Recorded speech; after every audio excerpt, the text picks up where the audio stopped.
Eurovision for real with Alesia Michelle.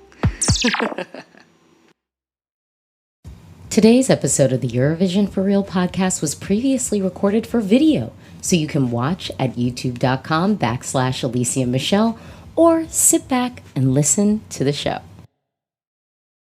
To start this off appropriately, we got to talk about the latest news. We always start with the latest news. So the latest news is this. All right. We've got our semifinal allocation draw, and I'm just going to share some quick thoughts on what I feel. So the things that are screaming out to me when I look at this, and just so folks know, if you're watching this on the replay, you could have been here live. If you were subscribed, you would be here live. So hey, folks have joined. Oh my goodness, we already got some folks shouting out things. Okay, we had some people. Okay, says okay, I've been waiting. So let's get into this. So when I look at this first semifinal allocation draw, the first thing that screamed out to me was I really did want to have Slovenia and Ireland separate.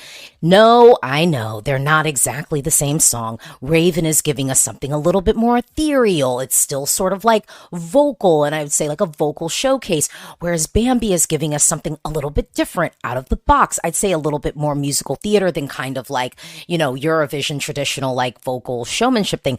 But here's the thing. They're going to be kind of, this is what I said the other day. I was like, I feel like they're shopping at the same store though.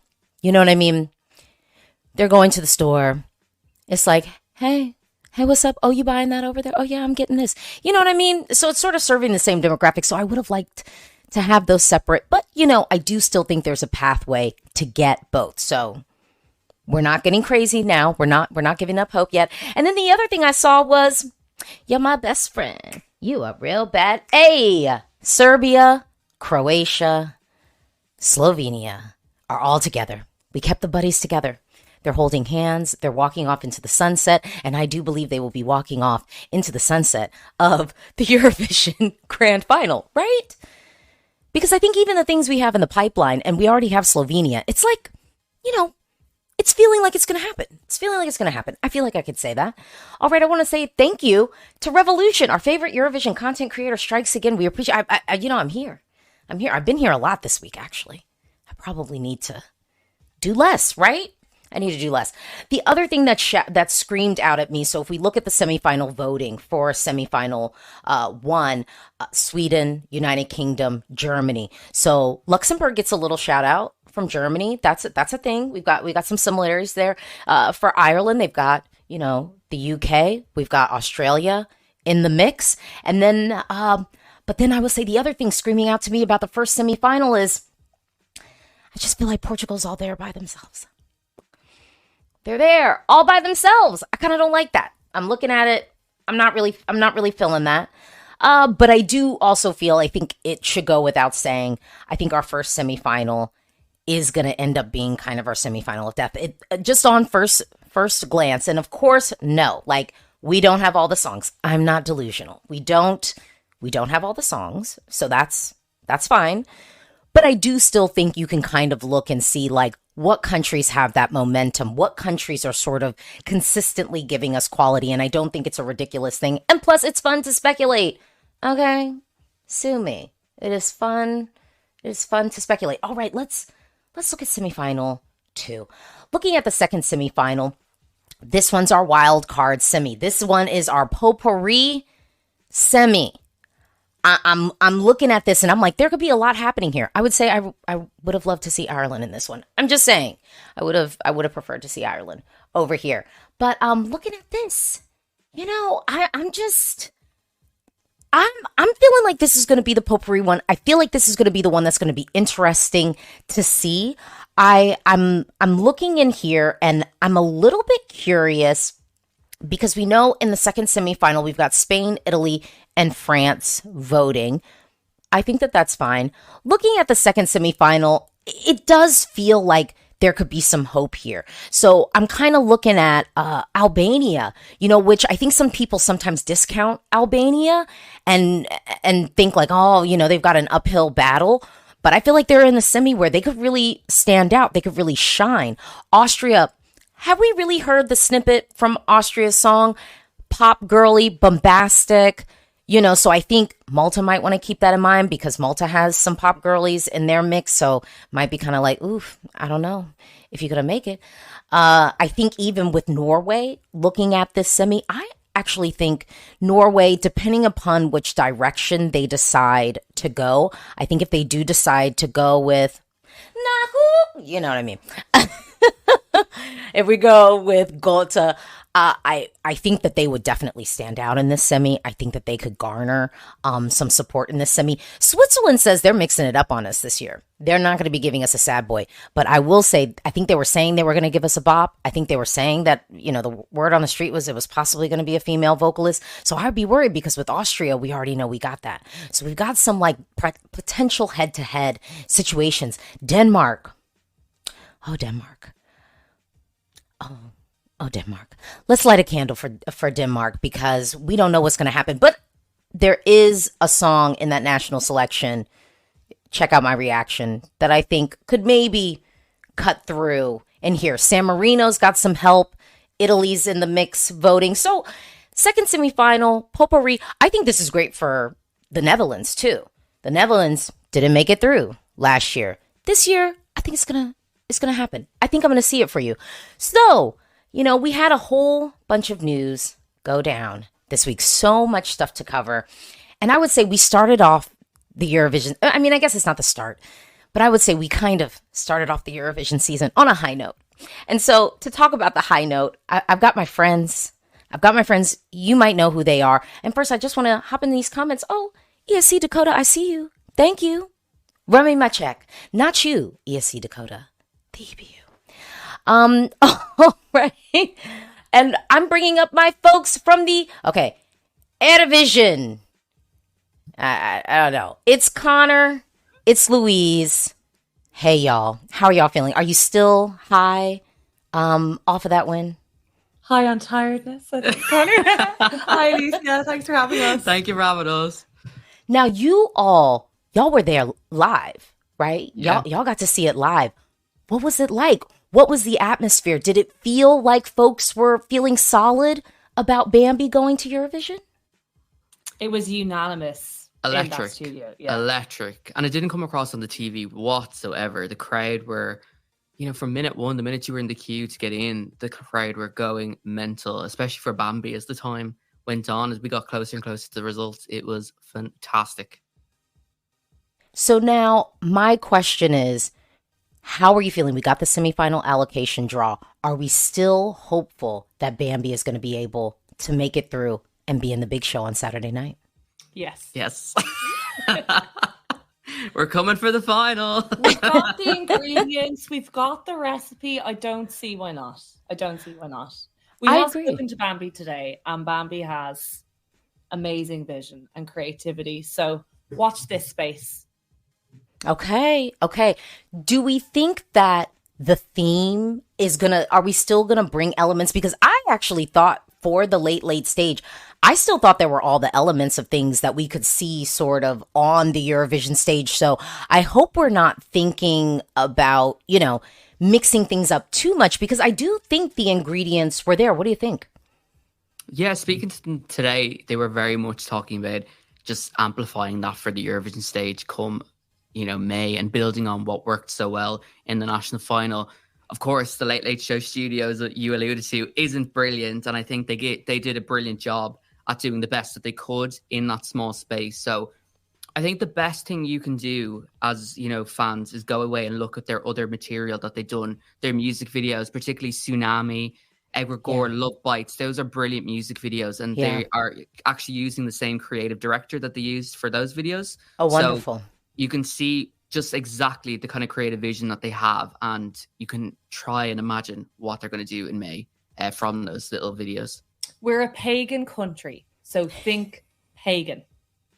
Okay, I'm liking it. I'm enthralled. I mean, this is the stuff y'all know. This is the stuff that I like. So I am recognizing that, I could be coming into this with a little bit of bias.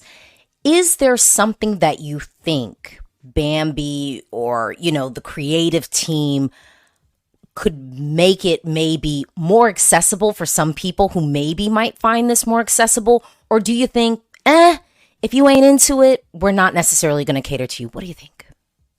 I feel Bambie should stick to what Bambie does best, because they put on a superb performance on Friday. They had the studio audience behind them. They had the national jury and the public vote behind them. And let's bear in mind, like, as far as Eurovision countries go, like, we're usually pretty vanilla in what we send. We're usually pretty safe. There's still an idea here when it comes to Eurovision of Dustin the Turkey, ex-boy band member, and so on. So for the Irish public to really back and act like this is incredible. So I think Bambie should stick to what Bambie does best. Authenticity always shines through in Eurovision at the end of the day, as we all know. I did ask them today about camera angles, and we can look forward to much better camera angles, hopefully, in Malmö. Well, we all know camera angles are free, okay? They are free. They cost you nothing, and they can do wonders for an entry. Well, y'all know I'm still living in the space of optimism and hope for Ireland, and I just want to thank you for coming up and giving us that, real on the ground feel for what happened. Thank y'all so much. Thank you for having us. All right. I love them. I truly do. I need to go to Ireland soon. But I will say, I think I'm going to do a Balkan tour first. Well, next up, we had another winner crowned this weekend. Luxembourg is back at the Eurovision Song Contest, in case y'all forgot. Yeah, they're back. And I want to bring up someone who was actually there. And it's Tim from that Eurovision site, and you are in transit. So if we lose you, we lose you. But I just want you to tell us, what was it like in the building, if you can? I don't know. Or since I brought you up, now we're going to lose you. All right, well, we'll see if we come back. Y'all know, with Luxembourg, I wasn't really feeling, any of the tracks that deeply, I'll be real. Also, I recognize some of the tracks, it's just not my demographic, and I'm okay with that. I am completely okay with that. But I do feel like Tali executed very, very well. Tali executed it very well. And we know Eurovision is all about execution. Now, looking at the semi Luxembourg is in semifinal 1. But I do feel like Luxembourg is probably going to make it through, right? Like it's going to happen, right? I don't know. Okay, what do y'all think? Rye Bailey says it's not qualifying. Oh, Petar says, poor Luxembourg, not qualifying in that lineup. And then Lewis says, actually, I kind of like Tali. I know most Euro fans are upset. Almontes says, Fighter is generic. Here's the thing, though. Y'all thinking they might revamp it? I have a feeling they might revamp it. I would not be surprised if they revamped it a little bit, given the people who have their hands in the cookie jar. Well, next up, I just want to talk about Slovenia. I did do my reaction to Raven's song. Raven's going to be in the final, right? Is that the world we're living in? I do know there are some people who are a little bit nervous about Raven. I do, and I think that that's slightly fair. I do think that there are some people who are nervous. But I do sort of feel like, looking at the lineup, I think Raven could get it if we get some of those vocal moments. All right, Tim, you're back. Can you give us a breakdown? What was it like in the room? Luxembourg's national selection. Oh, no, and you're gone again. All right. Well, next up, so we talked about the people we got confirmed. I want to move on because we've got so many national selections happening. This weekend is going to be crazy. I know everyone's going to be dual screening it, looking at 5-6 different screens. So the first one that I want to kind of get into, I'm going to have to do it. Serbia. All right. And to talk about Serbia's national selection, I have brought up, I am Stevan. Serbia. Hello. So, thank you for having me. Yes, no worries. So you got to tell me, who do you think are the acts to watch from PESMA this year? Well, from PZE, as I call it, I think there are 4 acts that are kind of in the winner circle. Like, we are discussing 4-horse race, basically. First of all, Constructa. I think that's an obvious choice based on her past works, based on her success. she's definitely the one to watch out for. Next up, Theodora. She has a lot of momentum off of Janum that went viral globally. It's a very high quality pop track. Then Breskvica. She's giving us that ethno feel that some people might think about when they think Eurovision. They're like, okay, this is cultural. We might present this to Europe to show off our culture, our music scene. And finally, who was the fourth one? My mind blanked. Are we? I mean, other people. So what about Margot, Philip? I don't think. Zena. I don't think we're gonna have any male vocalists in the winner's circle. As for Zena, she might get up there, but I don't think she's gonna win. Based off of what she did last year, I just don't think it's happening. Okay. Who was the fourth one? I'm just looking at this lineup. Zoria, yeah. Zoria, I think, yeah, she's also giving us that kind of an ethno feel that the jury appreciated back in 2022, and so did the public. If only Constructa and Sarajevo weren't there, who knows what could have went down at Eurovision. But yeah, I think we're in for a great show. There are many high-quality acts. We don't know what's going to happen on stage. Pze did surprise us before with the results. Some of the songs that went under the radar could climb up there. So, yeah. Well, so my next question is, we sort of, how are you feeling about Serbia's chances now looking at the semifinal allocation draw? And do you feel like that maybe some of the acts that we have confirmed already should sort of sway what Serbia potentially sends to optimize it? What do you think? Well, I don't think there are any acts among those four that would directly compete with anything we have selected so far. So for now, we can just pick what we think is the best option. Even though it's a really hard semi, I feel like the Serbia national final is strong enough to pull Serbia into the final and maybe even on the left side of the scoreboard. We could take a risk and send like Zena. She would that's not a risk. What am I saying? That would definitely qualify. I do, but how high would it go? That's the question. Right. Meanwhile, go on.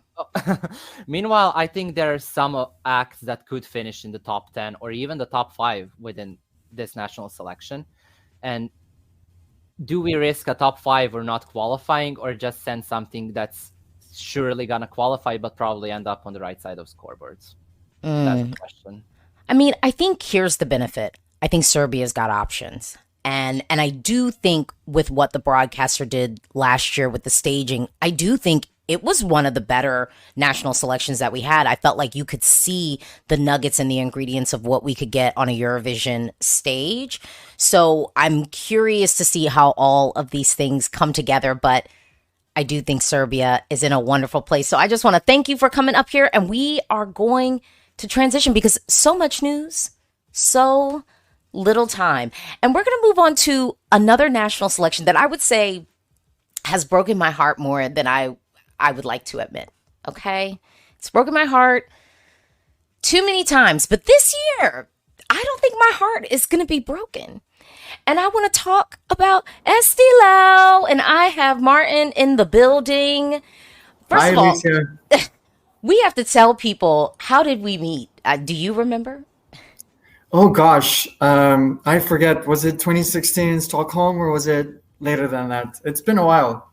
It has been a while. Now I'm kind of... No, 2018. 18 in Lisbon? Yes. Right, at the Euro Club. That's where... Yes. Yeah, that's where we met. Now I remember. You're right. Yes. So, how are you feeling about Estilau this year? And do you feel like Estilau is going to come correct and pick right for Eurovision 2024? Well, I think you're right on the money there. I think this year your heart's not going to be broken. Sorry for all the heartbreaks. I know how it goes.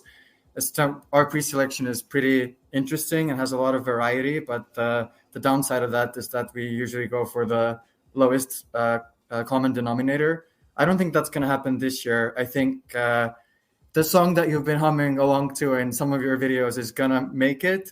I think there's no doubt about it that Viis Miinust and Pulup will take this, given our format and given that we have a super final of 100% televote. You're pairing the most popular Estonian hip hop group that has won Artist of the Year 3 years back to back with the like most happening ethno folk band that we have. It's kind of like it's for them to lose at this point, you know. And I'm just really to me, it was really fascinating to see the song translate so well to the international Eurovision fan community, because it's actually lyrically, it's a very it's social commentary on Estonian society, and it's kind of very internal looking. And to have you hum along to it, to have fans be so excited, I'm so happy that it translated, because my fear was okay, well, this is more for us, but to have you say oh, this is the kind of fun I want from Eurovision, and I go you're right, we just need to redo the styling, and then it could be Moldova 2022, you know, it could be that Eastern European kind of funk that it's crazy, it's party, you know, we just have to make a few tweaks, but I think we'll get there. I mean, do you think they are going to tweak it a little bit? Or because Estonia has a tendency to copy paste, you know, what they do at Eesti Laul, they do at Eurovision. So do you think there will be let's take another look at this and perhaps optimize this for the Eurovision stage? What do you think? I think so, because Viis Miinust and Pulup are represented by Universal, the same record label that was behind Kärja, that was behind Estonia's act last year, Bridges. I think they're going to take note. I think the way that they're approaching this cycle is very kind of paint by the numbers in the best way possible. Like Pulup and Viis Miinust, they have a dance, you know, it's something that you can pick up, you can build hype off of it. It's very accessible, kind of give that wolf a banana, you know, people can dance along to it on TikTok. I think they know what the formula is. They know what the ingredients are. They know what they need in the recipe, and I think they're going to take note. And I think the black suits right now, in terms of styling, it's just giving corporate entertainment. That needs to go. We need to have some not corporate entertainment. We need to have a little bit more funk. The ethno folk guys, they need to come correct in some national Estonian garb, you know, and the hip hop guys, they need to look at what Kalush Orchestra did on stage. And if we get the styling, I think this is going to resonate even better and become a little bit more accessible than the black whatever massacre. The best, yeah. Well, I have to say, because you know, Estonia has broken my heart before, and I know there are some heavy Ali stands in the world. Is it possible for Ali to go to Eurovision? Well, if anybody can kind of ruin the chances of Viis Miinust and Pulup, it would be Ollie. You know as well as I do that Estonia has a rich tradition of voting, not based on merit necessarily, but based on tenure, who's been closest to taking the crown. We did that with Uku, we did that with Viktor Krone. We've done it time and time again, where we just hand the win to whomever we think is due. And that would be Ollie as the runner-up from last year. And I think there's something to be said about him giving us that retro Linkin Park package that is very polished. And I'm personally just really impressed that he produced and wrote the song himself, despite being a teenager. Yeah. Maybe not a teenager anymore, but it's still very impressive. Yeah. And I think I don't know, in some ways it's a bit more accessible, maybe, not just because it's in English, but just because the genre is very recognizable to the audiences. I don't know. I think it would be kind of cute if Estonia sent a very vocally adept singer playing a piano 2 years in a row. That's kind of the jury bait angle if you wanted to take it there, you know? Right. Okay. Well, thank you so much. It's so great to talk to you. Don't be a stranger, you know. Of course, Alesia. Thanks for having me. Yes, of course. And on to another national selection. Y'all, are y'all tired yet? Look, So from Estonia, we don't go too far. We don't go too far. And I am excited to talk about, I mean, to me, there were years that y'all were saying that MGP, Norway's national selection, was the best one. And I was just like, how dare you disrespect Finland like that? And so I am bringing, okay, so you got to plug your stuff so then people know where to follow you and how to stay in touch. And you're going to be breaking down Finland for me because you've done reactions to like all the songs and everything. And you even are trying to learn Finnish. I mean, look, the only Finnish I can learn, you know, hoida moot. Okay, that's all. That's all that I got. All right. Plug your stuff. All right. Well, first of all, thank you so much, Alesia, for having me. For those of you who don't know me, I am Renata. I am from eSwap Podcast. I also have another podcast with Maxi Rainbow called Joint Slay Podcast. And Maxi and I are actually going together to UMK. And we have press passes. So we're going to be on the ground giving you the scoop as it goes down. So you definitely want to be following me and Maxi. I am at eSwap Pod everywhere. I love it. Okay, so who do you think is going to win UMK? Okay, so I have who I think is going to win, who also happens to be who I want to win, which is Sara Sipola. I think that she will win based on the just general hype that has been going around her throughout the whole country. It seems like she was the one who sort of had the Katia effect. Obviously not because the songs are the same, because they couldn't be more different. But in the way that she was the one that was immediately the most talked about, the one that was the most reacted to. I mean, I've noticed that people's reaction videos to her song have more views than people's reaction videos to chosen Eurovision songs, which means that people are interested in this song, and that bodes really well. I also think that is who they should choose. Okay. Because it's something so different from what they've sent in the past. But I do think there could be a few sneaks.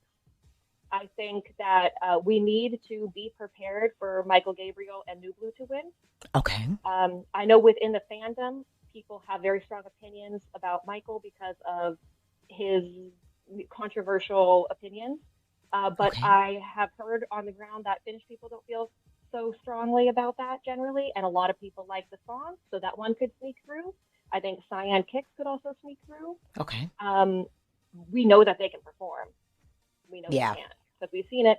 I also think Sini Sabotage could blow us away a little bit. She's a great live performer. So it could be a bit of a toss-up, but I really do think that Sada is probably going to bring it home for them. Okay, so here is my fear with Sada. Do you think that Sada will be able to, one, stand out, because we know we're going to probably have some other, like, ballad-esque with a wink, you know, kind of power ballad with sort of like that trap beat. Well, not the trap beat. I think what she does to kind of have like a little bit of a trap beat makes it more interesting. But I think casuals are going to probably see it as somewhat of a power ballad. Do you think she has a chance to stand out? Do you think Eurovision audiences, you know, obviously outside of our bubble, will be able to consume this and receive the song in the way that it seems like most of us have? I think so. She's actually a really good live performer. She's a really good singer. And she's very captivating. My concern would be that they might make her do a little bit too much. She's definitely someone she just needs to stand there and stay put. Like you were saying earlier, camera angles are free. They need to throw the camera angles at her and make it as easy for her to just stand there and do her thing.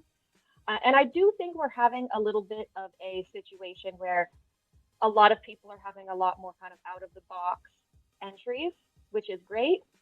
And I think that might lend her a little bit of helping hand if we don't have as many low-key entries. But she is a very powerful singer, and I do think the fact that the song is in Finnish will also make it stand out a little bit, as opposed to maybe some other power ballads we might see if they're sung in English.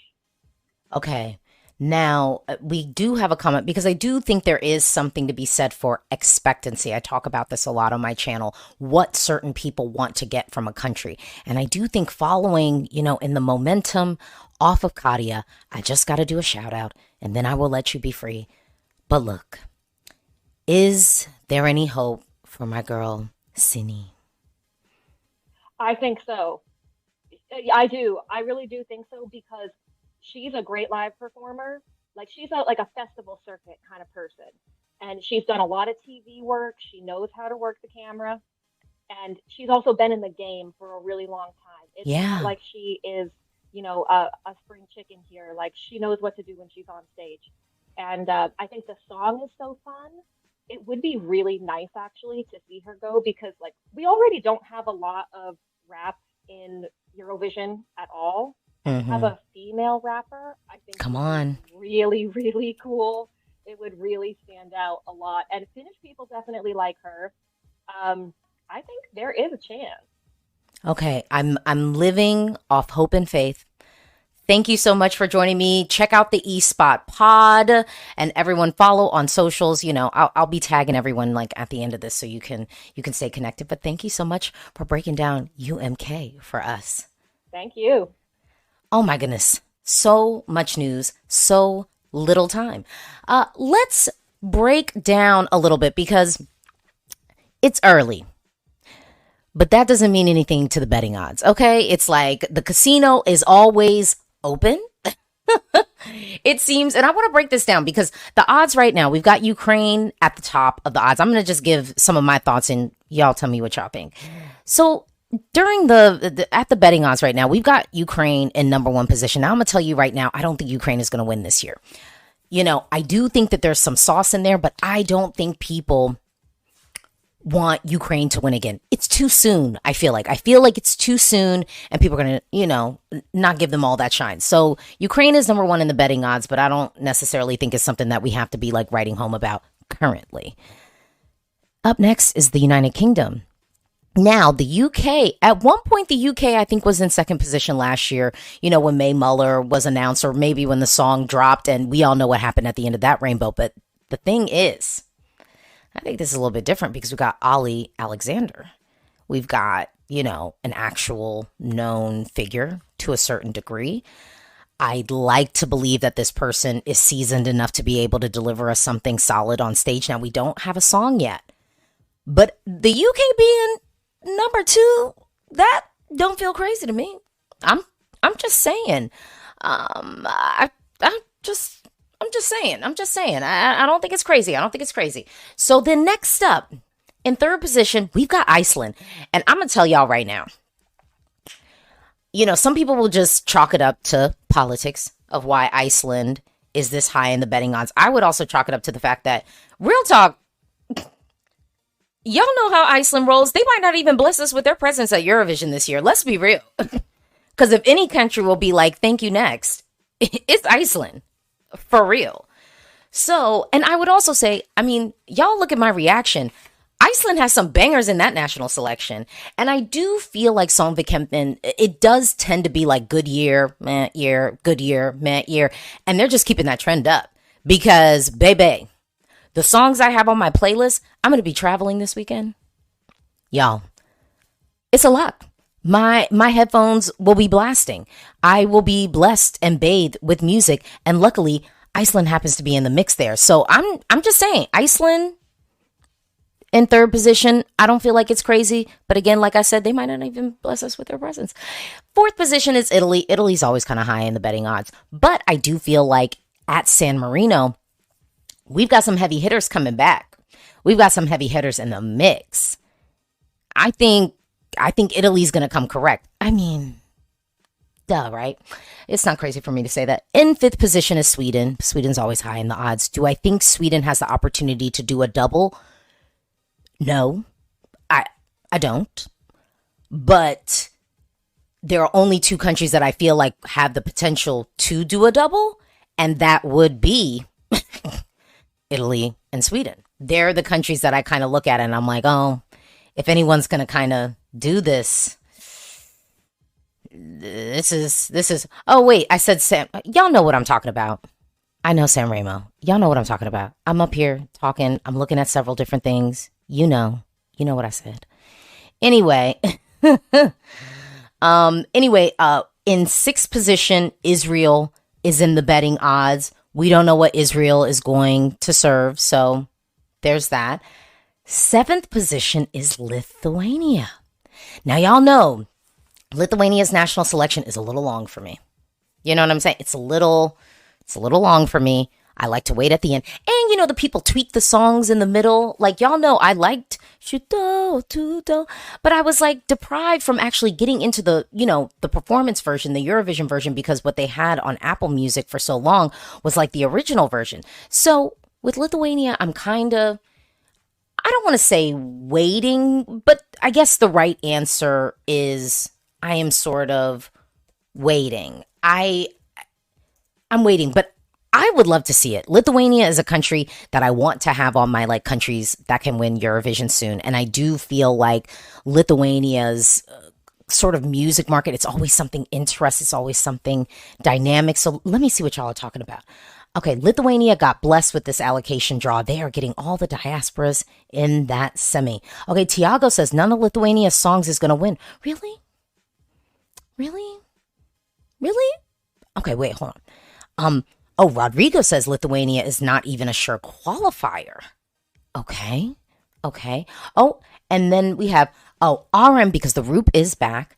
RM says the Roop song is cute, but nowhere near on fire. Okay. Wait. And then, Tigran says Lithuania isn't winning, but they have competent entries. Okay. And then just to sort of wrap this up a little bit, 8th place, Ireland. Amazing. Bambie Thug, I really am hopeful for. And I so want them to qualify. Because I do feel like Ireland is really on the right track. And I would hate to see what the result could be if Bambie doesn't make it through. You know what I mean? So we really got to show out and be clear that it's like, yo, this is what we wanted from y'all. This is what we wanted from y'all. So we will see. Now, and then to round out the top 10, we've got Georgia, 9th position. Georgia's coming with some stuff. And then Norway. I don't know. To me, Norway, their chances at Eurovision, I feel like all the things they have will qualify. So that's not the part that I'm worried about. But I do think I'm worried about top 10 for Norway, depending upon which entry they decide to pick. So we're moving from Norway and we're moving on over to a little bit of a neighbor, a neighbor. And we're going to talk about Dance Melody Grand Prix. And I've got Simon Falk with me. I'm so excited. Alesia. So, okay, you got to tell me, who are the acts we need to be watching out for from DMGP this year? Well, it looks like for now there are two front runners. One is our Dione, who is a big name in the Danish music industry, and her entry, Mirror Ball of Hope, because she has the experience, she has the vocal abilities, she has everything that it takes to do well at Eurovision. And then Saba with her entry, Sand, which is for now the favorite in the betting odds. And that song is written by two Swedes and a Danish, sorry for the voice, I don't know why. It's should have made warm-up exercises before I talk to you. No, but Saba's song is written by Melanie Weber, who we are very familiar with. She's both been in Melfest, and she also won as a songwriter with Denmark in 2019, Love is Forever. Right. And Jonas Tander, who has been has written songs for 3 Eurovision entries, amongst them, if I remember correctly, Michael Rice in 2019, and I'm going to say Amber Warrior in 2016 as well, and there's a third one I can't remember just on the top of my head. And those are the two that are in front now, but we have Basim back in Dance Melody Grand Prix. 10 years after he was on the Eurovision stage, and his song, while it may not be the taste of the foreign fans, he is a big name in Denmark. He is beloved. He is charming. He has, he might have grown 10 years older, but he still has his boyish charm, and people really like him in Denmark. So those are the three names I would say for now sticks out in that field. Okay. I mean, here's the money question, though. Do you feel like Denmark is going to be able to make it back to the big show on Saturday night? A hesitant yes. Okay. That's the best way I can say. I was at the pre-listening the Tuesday, 2 days before the songs were released, and we were sitting there, and of course, you get excited in a room full of Melodi Grand Prix fans, and the good sound system is up, and you're pumped up. Okay, what are we going to hear now? But I generally think that this year we have 8 songs that, while they may not all of them be competitive, they are at least decent. Okay. And will decent be enough for a Eurovision final? It might be, but we don't have 1 or 2 songs that really sticks out of the field. But we don't have any really horrible songs okay. Because I feel like for some years we have had in DMGP some songs that were there either because the artist just wanted to showcase something on the DMGP stage, but it would never stand a chance of neither winning or in that case going to Eurovision. But this year we have songs that people have thought, okay, this is something that could work in Eurovision. Okay. We also, you could say one thing, and I've seen that criticism online as well, that diversity might not be as big this year. But if I could put it somewhere on a scale, because I am right now in Malmö, so I can make the Melfest reference. Yes. That's why I'm dressed. I took on a fancy blazer jacket. Come on now. I ironed a shirt for everything. No, we are at the welcome mingling, the official welcome mingling for Melfest here at Malmö Town Hall. So I have left the canapes and my champagne glass upstairs to find decent internet connection in this very, very stone-built building. That was a sidetrack. Anyway. Well, no, I do wanna ask though too, just starting off, what is the spirit there in Sweden? Does Sweden feel like they're gonna, come back and try and do a double? Do you feel like there were any ingredients? Have y'all watched rehearsals yet? Is there anything we should look out for Saturday night? We haven't watched rehearsals yet because normally we can't go to Melfest rehearsals before Friday, but this year we are allowed actually on Thursday, so we can see the rehearsals from tomorrow.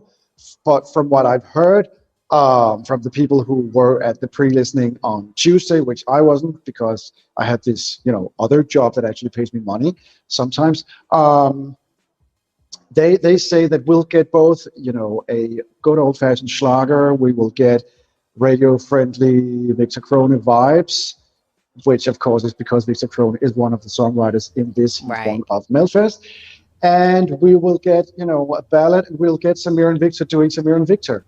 Okay. So, but on the top of my head, I'm not sure that we would have a contender for the Melfest victory on Saturday. But it's going to be a fun show, and it's going to be in Malmö Arena. So that's the preview of what Eurovision will look like. Besides the fact that the stage in Malmö for Melfest is at one end of Malmö Arena, and the stage for Eurovision will be at the other end of Malmö Arena. But visually, you will see how will it look with a capacity crowd and everything. So that's going to be fun to watch at home.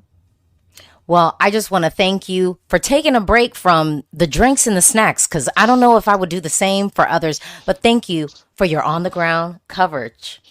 Of course, and I'll be glad to come back with another analysis when we know more of Melfest and DMGP. Of course, thank you. All right, y'all. So we've covered a lot. we have covered a lot. I was really efficient today. The one national selection we have not talked about yet, that's doing some stuff, we haven't really talked about Ukraine's national selection, and we did touch on Norway's national selection. I'm gonna just say right now, Norway, you're at a crossroads. I wish I had some news or some serious music I could put behind me. And someone said, oh, like Festival d'Arkansas. Here's the problem. The songs aren't all released in the United States, so I haven't been able to bathe in it. So, you know me, I don't want to talk too much. I've only been able to listen to a couple of the tracks. So if I talk about Festival d'Arkansas, I want to be able to talk about it as a whole. Okay? Talk about it as a whole. And then someone said, what about Malta? And to that, I would say, what about Malta? And we did touch on Malta earlier, but what about Malta? I want to see what Malta's going to do. I don't know why they did this setup the way that they did. All of those things. Why? But I will say, some people are not giving Malta a little bit of a shot. That's something to hop into. They got some bops up in there. Just if you're watching the performances, I was like, ooh, ooh, ooh, ooh. Some of those things. Oh, and then, okay, so da da da da da da do do do. Malta's music videos are out tomorrow. I will hop in there. Okay? I will get y'all something on Malta if we can get the music videos. I do want to hear the studio cuts. We got to hear the studio cuts. All right. So Joey says, if we're talking about Vidbeer, Joey says Teresa and Maria will probably win. Oh, the divas were born as a human being. Yeah. I'm feeling that song. That's probably my favorite. But I am liking the tell me why I'm crazy, crazy. Tell me why. I'm feeling that one. It'll stay on my Eurovision pre-selects playlist, okay? But those two are my snippets, but we'll see. I think this is the thing. I'm not really worried about Ukraine. That's why it's hard to talk about them. Because it's just they're going to do something and it's going to work. I'm just saying, tell me why. Lewis says Malta did better with internal selections, i.e. Chameleon. I agree. I don't even know why they're doing this. I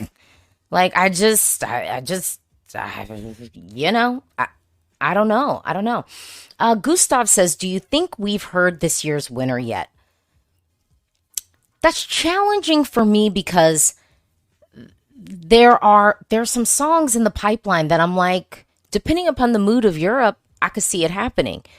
I think Germany's got one of them. We've talked about this before. I won't be redundant. I think that Spain has one, maybe 1.5. We'll see after Thursday night, so we just have to wait till tomorrow and we'll have something to say about that.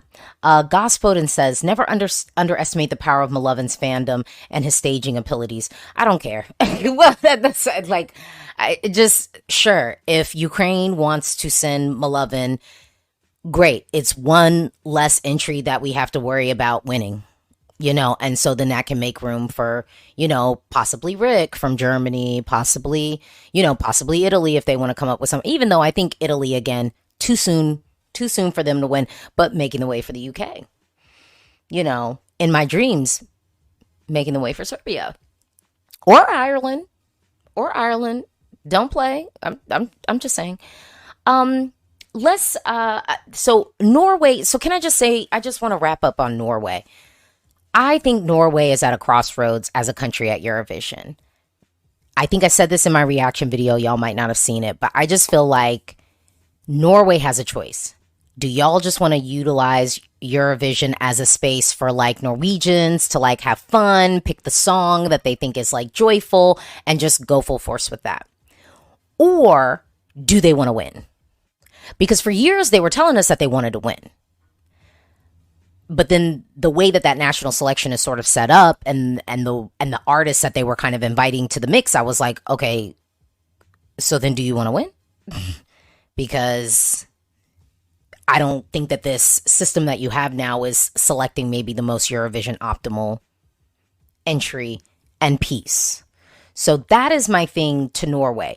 Again, I am not Norwegian. I'm American. Third party not involved, except for my rest of the world vote. Hey, rest of the world vote. But no, I do think Norway has to figure out what they're trying to do. Is this just, we're just going to have fun, which is fine. That's totally fine. Or are you like, no, we really want to win and we really want to host? The choice is yours. The next thing I haven't talked about, we haven't really talked about Georgia and Austria in depth. And I will just say the snippet I heard that could potentially be representing Austria, I'm like, okay, my interest is piqued. It's giving pop girly. We know that she's a dancer and can dip it, do it, bop, bop. So to me, if I were in a country that has something in the pipeline, I would be thinking like, dang, I wish I could see, a little rehearsal tape of that before I decide who I want to send to Eurovision. You know what I mean? Like, do you want to send direct competition or do you want to stand out? So I would be curious.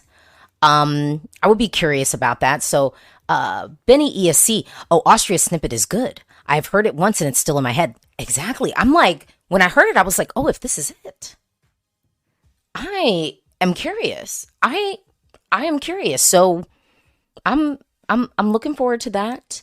I'm looking forward to that. Someone is saying Austria's entire dance rehearsal was also leaked. You can check on it. Well, I'm not going to do that because a dance rehearsal is a dance rehearsal. You know what I'm saying? So Austria has that. Georgia, I think we're hearing, so all the snippets that Georgia has kind of dropped, like about what she's kind of trying to do, is she wants something boppy. Yeah, she wants something boppy. So again, I'm like, well, girl, can you dance? Can you sing and dance? Just because direct competition. Remember, we're living in the world of direct competition. And so yeah. So I think we touched about Georgia, Austria, Norway. We talked about the betting odds. Wonderful. It's open floor time. We've got 7 minutes to go. And so if you've got questions, drop them in the chat. If I've already talked about something before, I'm not going to go back. But we're going to see. Oh, Joseph says, what about Dora? I don't really know anything about Dora. You know what I mean? Like, I'm not hearing like buzz of, well, the only thing I'm hearing about Dora is baby lasagna. So to me, I think I've just in my brain been like, I guess it's going to be baby lasagna. And I will say, with that said, if I'm in Finland and I know, Croatia's going to do baby lasagna, then in my mind, I'm like, do I want to do Vox Populi? Do I want to do Windows 95 Man? Because honestly, Windows 95 Man gives me that Danish entry that we kind of all wanted to see advance, but it didn't. The 80s throwback track, like that's what I'm kind of getting vibe wise. Like when I watch like the interviews and stuff in the games they play. Do y'all love the UMK? Like the UMK promotional content is amazing. Like it's amazing. I find it so entertaining. Even with the subtitles, it is still really fun. So I think Croatia is likely to send baby lasagna. That's what it's feeling like. And even if it's not baby lasagna, what if it ends up being Let 3? So I just think there's a lot. There's a lot there, but I do think Croatia has, at least in the first semifinal, Croatia has the upper hand. So if Croatia's sending baby lasagna, I don't know if I would go with Vox Populi, Vox Populi, Vox Populi, Vox Populi. Okay. Thomas, is Danny Minogue on the cards for Australia, do you think? I don't know. Because to me, I don't know. I'd be here for it. I would be here for it. But I don't know. I mean, I guess I would wait. If I knew we had Danny, I would wait till like last week of February, maybe. Let the dust settle from some of the weekends and stuff, and then I would make a really, really splashy teaser video, everything showing this. Like I would go heavy with it. So if they do have Danny Minogue, I say go for it. What was it?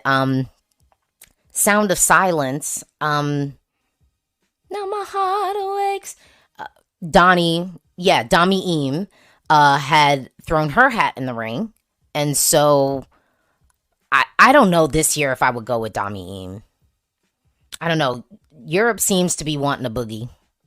And you can't give her a bop. But also there's a lot of direct competition. But I don't know. I think the dudes are going to get the upper hand on the ballads this year. Unless Serbia sends Zoria. I think that's the one kind of ballad that I'm like, I think could do something and could challenge some of the dudes if we're for female artists. What else we got?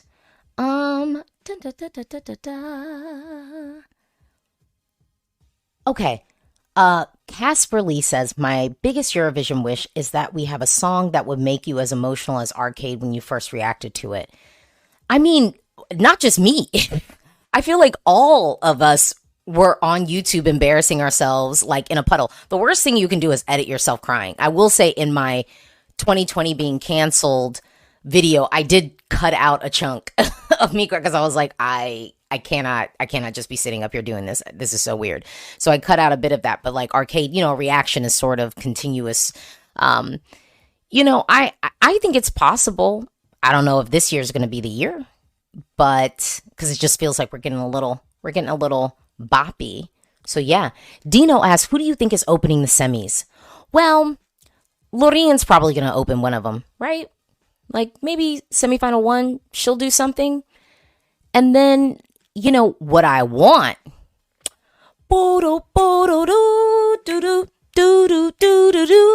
Give me Ace of Base. Come on now, y'all. Let me have my Ace of Base moment. I know 18s is going to be at Melody Festival and that's cool, but we won't have them at Melfest and, Eurovision. That won't happen. But again, I'm still holding out hope. And at the big show, if we're talking about the grand final, y'all already know what I want.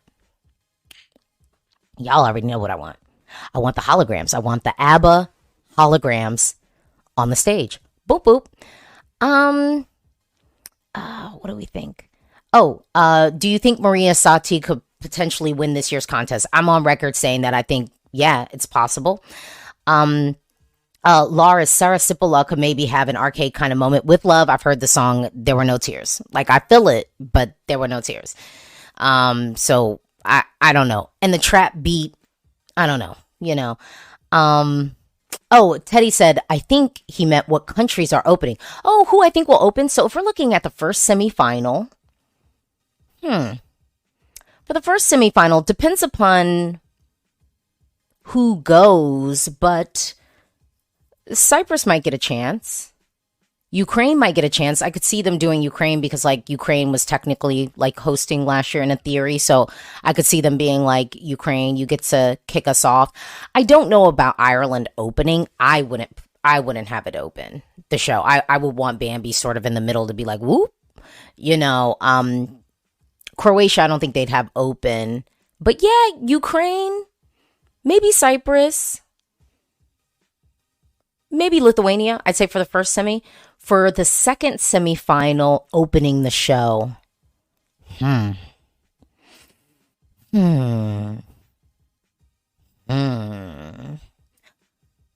would be praying on Armenia because I don't know what they're going to give us. Switzerland says they're going to give us a bop. So maybe Switzerland. They said that they're going to do something more upbeat this year. That's what the streets are saying. So maybe Switzerland could open the show. I think that could be something. It won't be Malta. Maybe Austria. We've been talking about her doing a bop, but she might be a bop that you want to have to close the half, So Switzerland maybe. Let's see. And then closing. Oh yeah, I guess we might as well do who would close the show. Second half. So if we're looking at the first semifinal, who I think would close the show? If Finland had Vox Populi, I think they'd let them do it. Slovenia won't close the show.